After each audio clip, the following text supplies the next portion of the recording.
When Emma told me she wanted to pause our marriage, I honestly thought she was joking. We were sitting across the kitchen table on a quiet Thursday morning, coffee steaming between us, sunlight filtering through the blinds like thin gold threads. She looked calm, too calm.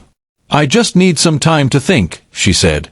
"Tokyo's been on my list for years. I need to go. Alone." At first, I laughed. "A trip is fine," I said. "But why use a word like pause? We're not a movie." She didn't laugh back. That's when it hit me. She wasn't joking. Emma and I had been married 7 years. We'd built a small but warm home, filled with late-night pizza dinners, travel photos, and an unspoken rhythm that only comes from knowing someone deeply. But over the past few months, something had shifted. She'd grown distant, restless. "Work stress," she said. "Personal growth," she insisted. Now she wanted space. And she'd already booked her flight. I helped her pack. Folded her favorite scarf. Watched her close the suitcase. She kissed my cheek, said she'd call every few days, and promised, "This is just a reset, not an ending." I nodded, but something inside me knew resets don't always lead back to the same place. When the door closed, the house fell silent, not the peaceful kind, but the hollow kind that echoes. The first week was strange. I kept expecting her to text, to share pictures of the Tokyo skyline or messages about sushi and cherry blossoms. But all I got were short updates. "Busy day. Met some people. Hope you're doing well." No warmth. No us. One night, as I scrolled through social media, I saw her tagged in a photo, smiling, surrounded by new friends. A man stood beside her, a little too close. She looked happy. Happier than she'd been in months. It stung. Not because I was jealous, but because I realized she'd found her energy again, just not with me. That night, I sat on the couch staring at our wedding photo. My reflection in the glass looked tired, uncertain. And then, something shifted. Maybe she had paused our marriage. But did that mean I had to pause my life too? No. So I pressed play. I started running again. Something I hadn't done since our early years. At first, just around the neighborhood, then along the riverside trails. The cold air bit at my lungs, but every breath felt like reclaiming a piece of myself I'd misplaced. I reconnected with friends, the ones I'd slowly drifted away from because Emma didn't really like big gatherings. I took a photography class, something I'd always wanted but never found time for. Each small step built momentum. The more I moved, the lighter I felt. By the third week, my days were full again. Mornings at the gym. Afternoons at work with new ideas. Evenings spent reading, learning to cook, taking walks under the stars. It wasn't about distraction, it was rediscovery. 4 years, my life had revolved around we. Now, I was finally getting to know me. Then, one evening, my phone buzzed. It was Emma. Her message read, "I miss you. Let's talk when I get back." My heart hesitated, not from excitement, but from unfamiliar calm. I typed back, "Sure. Have a good trip."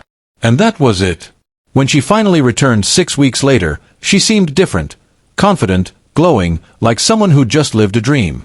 She walked through the door, suitcase rolling behind her, expecting the same old version of me waiting, worried, eager. But that man was gone. I met her at the door, smiling politely. "Welcome home," I said. Her eyes scanned the house. It was brighter, cleaner, rearranged. There were new books on the shelf, a camera on the table, running shoes by the door. "You've been busy," she said, a hint of surprise. "I have," I replied. "A lot's changed."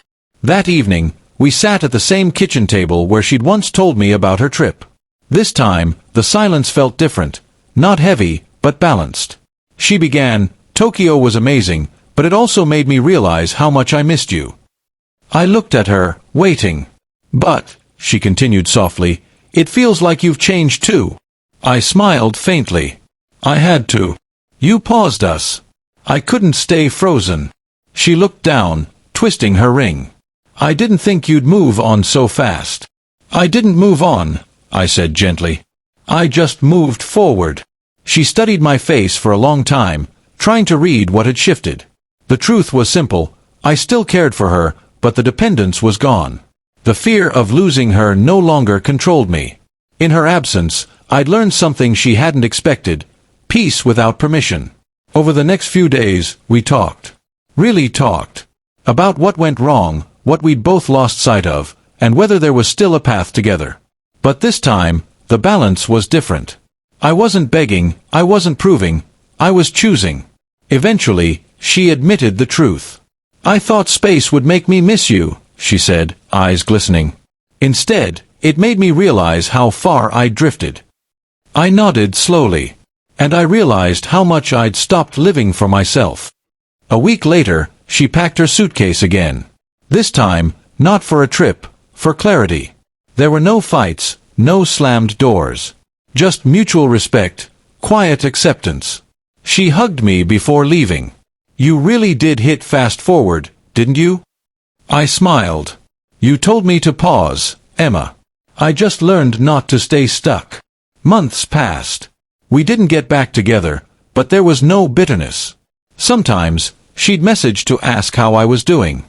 I'd reply briefly, kind, polite, complete. She once told me she admired how I turned pain into purpose. I told her it wasn't about revenge. It was about resetting myself. Now, every morning, when I run past the sunrise, camera slung over my shoulder, I think of that moment at the kitchen table. The moment she pressed pause, and I pressed play.